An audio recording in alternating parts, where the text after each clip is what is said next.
Hi, I'm Jolee Benton from Crawford County High School. This presentation outlines my advocacy project to promote equitable access to technology by closing the digital divide for students without home internet access. To begin this project, I conducted a survey to better understand student access to internet resources outside of school. I received responses from 246 students, which accounts for about 50% of our total student body. One of the most critical questions in the survey asked whether students had a stable internet connection at home, one strong enough to stream videos or engage in online learning platforms like Google Classroom or Edpuzzle. From the responses, 12.68% of students, that's roughly 31 individuals, indicated that they did not have access to reliable internet at home. While this is already concerning, it becomes even more impactful when we apply this data across the full school population of 493 students. Based on this trend, we can reasonably estimate that approximately 62 students at Crawford County High School are currently navigating their education without stable internet access. This is especially troubling because so much of our instructional time, even when students are physically in class, depends on digital access. Students need to complete assignments in Google Classroom, participate in interactive lessons in tools like Nearpod, and conduct independent research using online databases. Without reliable internet, these students are effectively locked out of core academic opportunities.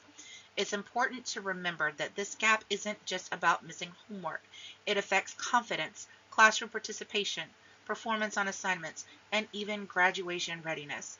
The lack of access reinforces opportunity gaps that already exist due to socioeconomic status, rural isolation, or family hardship. And while we've made big strides in using technology in education, those strides can unintentionally leave behind students who lack the infrastructure to keep up. This is why identifying the need is so critical, and why collecting this kind of data directly from students was the first and most important step in building my grant proposal. To address this need, I developed a grant proposal titled Closing the Digital Divide. The goal is to provide 65 mobile hotspots through T-Mobile's Project 10 Million. These devices would support platforms we already use like Google Classroom, Nearpod, and Edpuzzle, ensuring students can fully participate from home. This proposal was created using the official grant template and is ready for submission to T-Mobile's Project 10 Million, a program that provides free hotspots and data to students in need. I plan to present the proposal to school leadership and our district's technology coordinator to gain support. Even if this specific grant doesn't fully cover our need, the proposal creates a foundation for pursuing other funding opportunities or community partnerships. It shows that we're actively working to solve an identified problem with a clear, data-driven plan. Reflecting on this project, I realized that advocacy doesn't always have to be loud or public. Sometimes it's about using data, observation, and a solution-oriented mindset to quietly make change where it matters most. In this case, it began with a single survey question and led to a grant proposal that could directly improve the learning experience for dozens of students in my school. Before starting this project, I knew that some students struggled with access, but I didn't have numbers to support what I saw. Gathering the data allowed me to move from assumption to action. It helped me identify a very real equity gap and push for a tangible solution: mobile hotspots for students who need them. What stood out to me most was how many students never complain about their circumstances. Most of them try to make it work.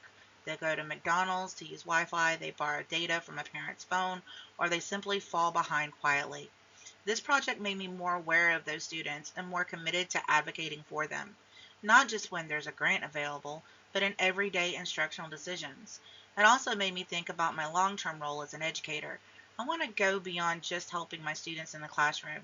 I want to help shape policies and programs that improve access and inclusion system-wide. This project gave me experience in researching a need, building a proposal, and thinking critically about how to implement sustainable solutions that address inequity. So for me, this wasn't just a class assignment. It was the beginning of a broader personal commitment to advocate for digital equity, to elevate voices that aren't always heard, and to ensure that no student falls through the cracks because of something as basic and fixable as internet access.